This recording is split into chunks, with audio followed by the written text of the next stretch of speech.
Bonjour et bienvenue dans Europe Hebdo, votre podcast de revue de presse hebdomadaire sur l'Union européenne, ses membres et ses voisins. Cette semaine, on revient sur la mobilisation des agriculteurs et les compromis acquis grâce à la mobilisation, la guerre en Ukraine et les grandes décisions prises par l'UE sur le sujet. Aussi, on reviendra sur le tollé de la loi d'amnistie en Espagne et les manifestations sur les réformes sociales en Finlande, avant de conclure sur la première ministre républicaine en Irlande du Nord. Europe Hebdo, ça commence tout de suite avec la rubrique Vie de l'Union. Guerre en Ukraine. L'Union souhaite transférer les avoirs gelés russes pour la reconstruction en Ukraine. Lundi 29 janvier, les États membres ont voté à l'unanimité le gel des bénéfices exceptionnels de la Banque centrale russe immobilisée en Europe. 191 milliards d'euros de réserves de change russes sont en Europe, principalement détenues par Euroclear, une société de services financiers basée en Belgique. La Commission devra transférer la somme au budget de l'UE avant de la transférer à l'Ukraine. Cette mesure pourrait rapporter entre 15 et 17 milliards d'euros sur 4 ans. Même si c'est l'unanimité qui l'a emporté, la France et l'Allemagne avaient émis des réserves, craignant des représailles russes. La Banque centrale européenne a alerté sur le fait que les marchés financiers pourraient perdre confiance en l'euro, ce qui déstabiliserait les 10 marchés. Corruption. L'indice de perception de la corruption en baisse en Europe. Chaque année depuis 2012, l'ONG Transparency International, qui se veut lanceur d'alerte sur la transparence des institutions politiques, publie son indice de perception de la corruption, c'est-à-dire comment la population perçoit la corruption. Elle établit une échelle de notation de 0 à 100, 0 étant le niveau maximal de corruption et 100 le niveau de lutte contre la corruption le plus efficace. Même si dans le classement on retrouve plusieurs pays dans le peloton de tête, comme le Danemark avec une note de 90 ou la Finlande avec 87, même les meilleurs ont régressé. D'après Transparency International, c'est parce que leur droit n'a pas évolué.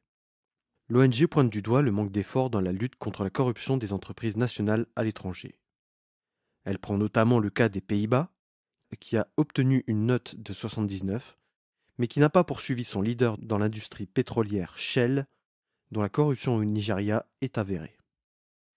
Diplomatie. La Cour des comptes dénonce un manque de moyens au SEAE.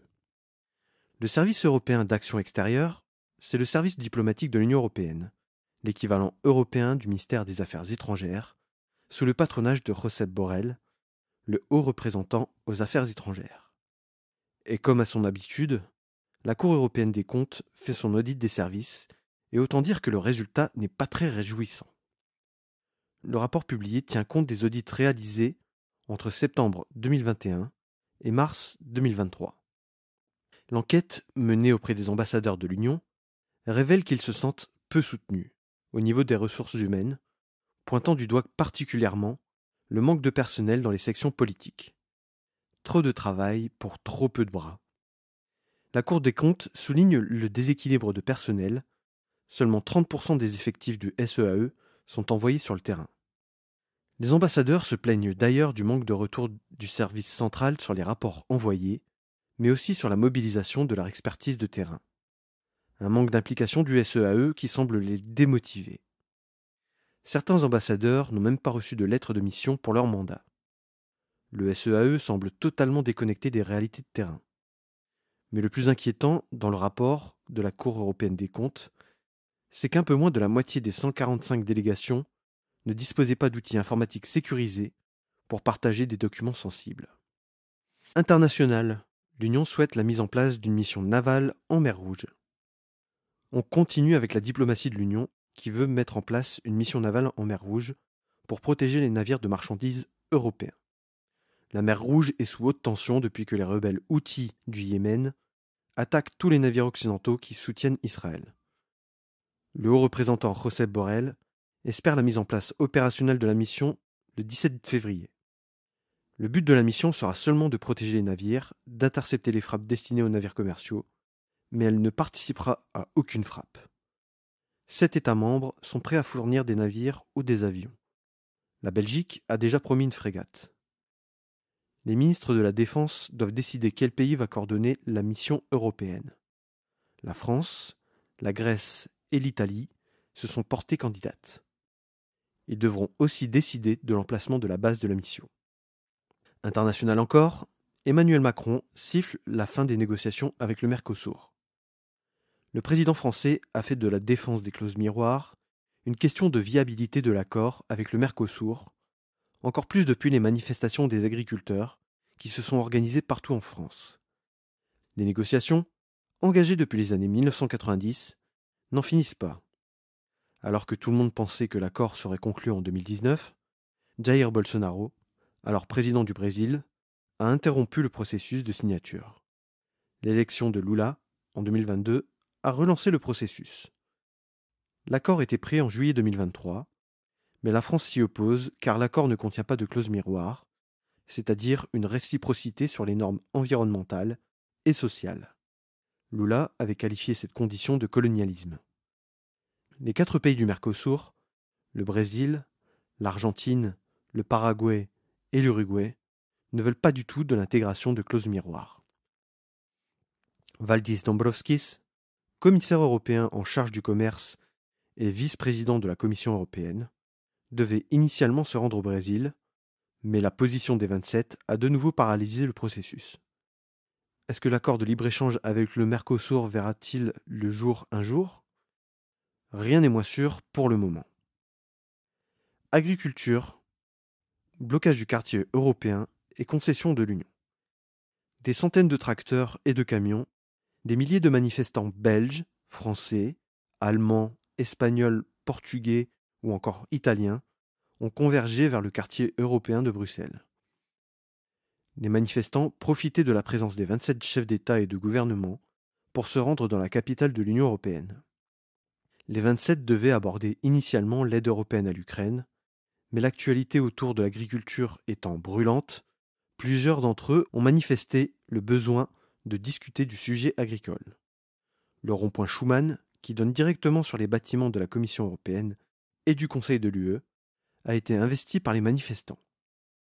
Les syndicats agricoles ont rencontré Janusz Wojciechowski, le commissaire européen à l'agriculture, mais aussi Ursula von der Leyen et Charles Michel. La Commission a cédé sur les jachères en accordant une dérogation partielle de 4% de terres en jachère. Mais il faudra en parallèle avoir 7% de cultures intermédiaires ou fixatrices d'azote sans utilisation de pesticides. Cela ne satisfait pas vraiment les agriculteurs qui redoutent un gain trop marginal de production et de l'administration supplémentaire. La Commission ne veut pas saturer un marché déjà en surproduction qui pourrait encore faire baisser les prix. Sur la question des produits agricoles ukrainiens, la Commission maintient l'abrogation des frais de douane jusque 2025, mais l'assortit d'un mécanisme de sauvegarde renforcé. International, accord des 27 sur l'aide à l'Ukraine. Jeudi 1er février, le sommet du Conseil européen devait conclure l'aide à l'Ukraine de 50 milliards d'euros, et c'est chose faite. Le Premier ministre hongrois Viktor Orban n'a pas opposé son veto cette fois. Il se targue même d'une victoire face aux 26 autres chefs d'État et de gouvernement. Alors que la Hongrie réclamait de pouvoir voter chaque année pour valider ou non l'aide à l'Ukraine, il n'obtient que des rapports annuels sur le suivi des aides et un débat annuel au sein du Conseil européen, mais il n'est question d'aucun vote. L'accord prévoit aussi une révision du cadre financier pluriannuel, le budget sur 7 ans quand l'actuel prendra fin en 2027. Mais cette révision ne pourra se faire que si les 27 sont d'accord, ce qui reste plus qu'improbable. Ces simples concessions lui suffisent pour dire à son opinion publique que le Conseil européen l'a écouté et lui a concédé quelque chose, mais toujours pas les 10 milliards d'euros gelés pour non-respect de l'état de droit. Élections européennes. Raphaël Glucksmann, à nouveau tête de liste du PS en France. La commission électorale du Parti socialiste a statué dans la nuit du 31 janvier au 1er février. C'est avec 176 voix pour, 108 voix contre et 10 abstentions que Raphaël Glucksmann est intronisé tête de liste pour le PS aux européennes. Mais il reste que les militantes et les militants du Parti socialiste doivent approuver ce choix le 8 février. La convention Europe du Parti socialiste, qui se tiendra le 10 février, devra entériner le vote de la base. Les membres du courant minoritaire Refondation, composé de proches de la maire de Paris, Anne Hidalgo, et de la présidente de la région Occitanie, Carole Delga, reprochent à la liste de ne pas être assez représentative des territoires. D'ailleurs, Philippe Brun, qui était chargé d'une mission pour que le PS puisse reconquérir les classes populaires et les classes moyennes, a démissionné en voyant que le premier ouvrier sur la liste n'apparaît qu'en 41e position, une position inéligible au vu des derniers sondages concernant le Parti socialiste. Passons désormais au Club des 27. Belgique, la Fronde des agriculteurs a gagné la Belgique aussi. Les premières manifestations des agriculteurs wallons ont eu lieu le week-end des 27 et 28 janvier avec le slogan Trop is te veel, trop c'est trop, emmené par la Fédération wallonne de l'agriculture, la FWA. Opération escargot, barrage filtrant, voire blocage des routes dans les provinces de Namur, du Hainaut ou encore du Luxembourg, ils reprennent les actions de leurs homologues français. Aucun incident n'a été à déplorer. Les revendications sont les mêmes qu'un peu partout en Europe. Un revenu décent, une baisse des charges, moins de bureaucratie, la fin des accords de libre-échange déséquilibrés. La Fédération des jeunes agriculteurs tire même la sonnette d'alarme sur l'âge moyen des chefs d'exploitation, qui est de 55 ans en Belgique, ce qui démontre la difficulté à renouveler le métier. Le syndicat flamand, le Boerenbond, prônait le dialogue, mais les agriculteurs flamands ont décidé de suivre l'exemple de leurs confrères wallons en bloquant Gand, Anvers et Zeebrugge. Allemagne, le parti AfD tente de rassurer le RN. Empêtré dans le scandale de la réunion avec des néo-nazis, l'AfD a en plus dû subir le rejet de Marine Le Pen, dont le parti est le principal pourvoyeur de députés européens du groupe Identité et démocratie, le groupe d'extrême droite au Parlement européen, qui n'était pas d'accord sur le plan d'expulsion massive vers le Maghreb.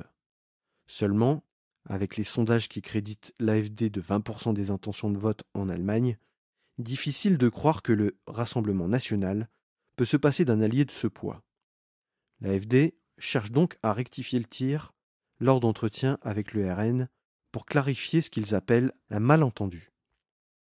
Face à plusieurs semaines de manifestations, l'AfD, qui est la grande favorite dans les élections régionales dans les Länder de l'Est, a pourtant concédé une défaite pour la présidence de canton de Saale-Orla, dans le Land de Thuringe, qui faisait figure de premier test, où le candidat de la CDU a gagné grâce au report des voix. Croatie, le pays est victime des passeurs.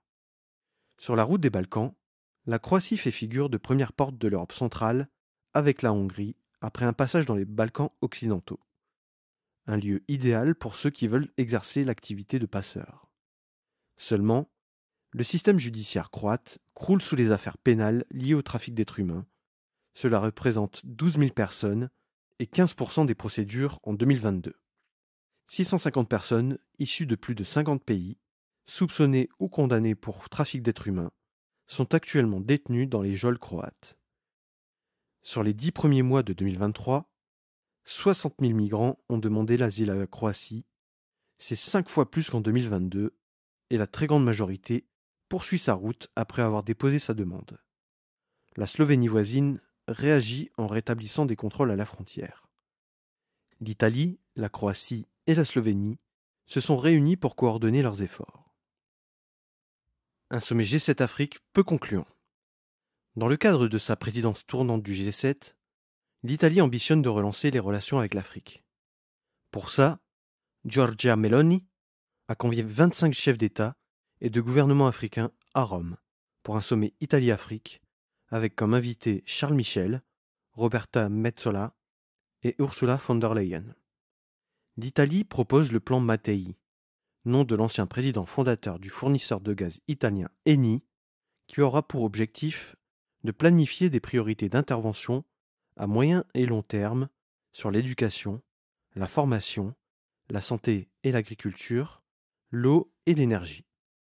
Mais le président de la Commission africaine, Moussa Faki, semble indiquer que le logiciel n'a pas changé et que les Européens ne s'attaquent pas au problème de manque de prospérité des États africains et que de cette manière, la situation ne risque pas de changer de sitôt. Espagne et République tchèque. Les deux pays demandent des explications à la France après les manifestations des agriculteurs. Les manifestations des agriculteurs français ont échaudé quelques-uns de nos partenaires européens. D'abord, l'Espagne, qui s'est empressée de réagir aux propos du Premier ministre Gabriel Attal, qui parlait de la concurrence déloyale des voisins de la France sans les nommer. Même si l'Espagne compte plus de molécules autorisées que la France, avec 299 contre 283, les normes sont les mêmes ou quasiment. Ce qui change, c'est le prix, puisque le revenu moyen en Espagne est plus bas, ce qui impacte le prix final. Ensuite, l'Espagne et la République tchèque déplorent que leurs transporteurs aient été attaqués et leurs cargaisons détruites, voire certains routiers ont été agressés. Le ministre de l'Agriculture français, Marc Fesneau, a promis que la France ferait toute la lumière sur ces agissements. Slovaquie, un Fico aux deux visages ? Réélu à l'automne après avoir été forcé de quitter le pouvoir en 2019 suite au meurtre du journaliste Jan Kuciak, qui était en train d'enquêter sur des manœuvres de corruption du parti Smer, Robert Fico a multiplié les sorties pro-russes et anti-ukrainiennes, arguant que cette guerre n'était qu'une manipulation des États-Unis. Même s'il semble sur la même ligne que Viktor Orban, dans les faits, c'est beaucoup moins clair. Les usines continuent de se mettre au service de l'effort de guerre ukrainien, même si c'est sur une base commerciale. Il semble que pour la Commission européenne, la ligne rouge se situe sur l'Ukraine. Robert Fico est en train de se venger des enquêtes qui le concernent en s'attaquant directement aux magistrats et aux policiers qui ont osé enquêter sur lui. Sa majorité tente de dissoudre le parquet et de réduire les peines pour les délits financiers.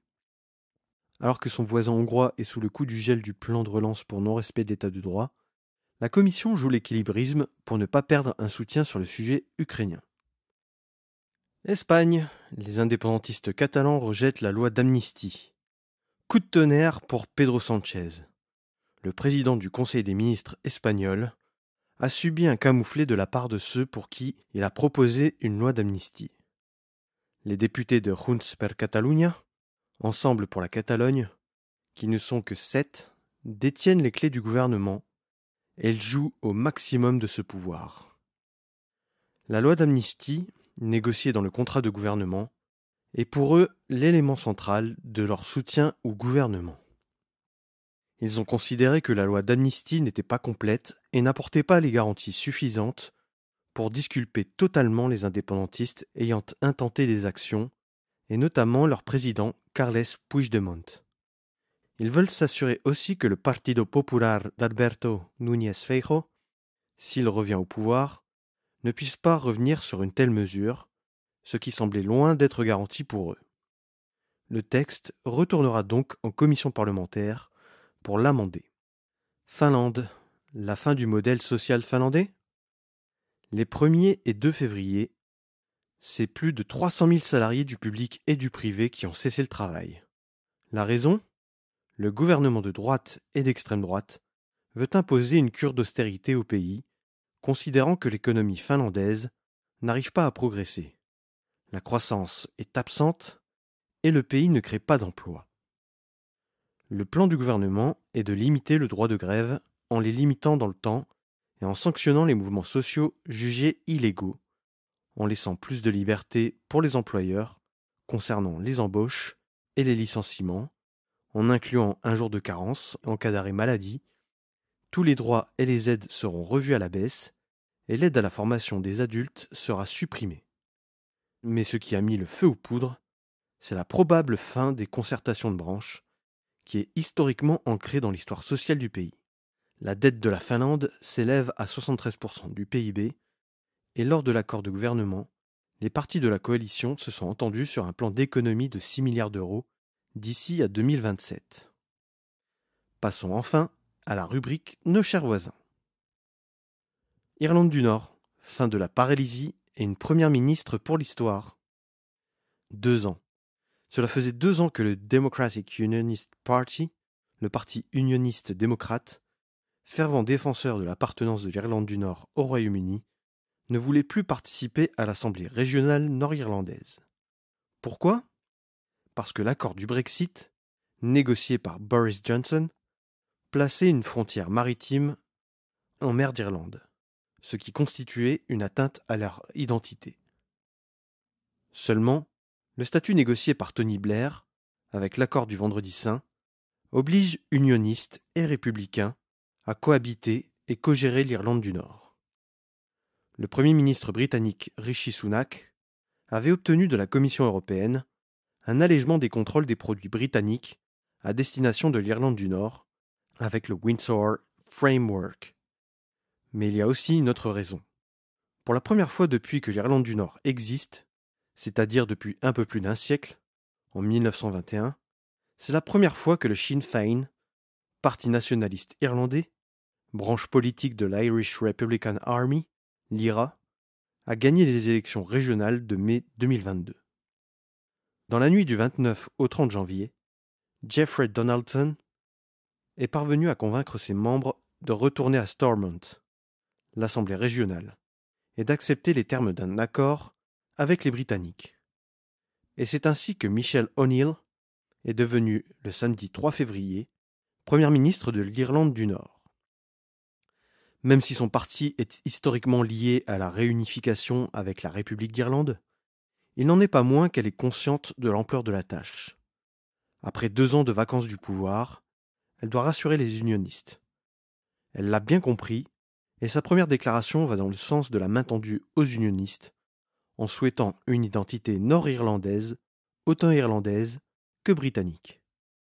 En vertu des accords du Vendredi Saint, sa vice-première ministre est Emma Little-Pengelly du DUP.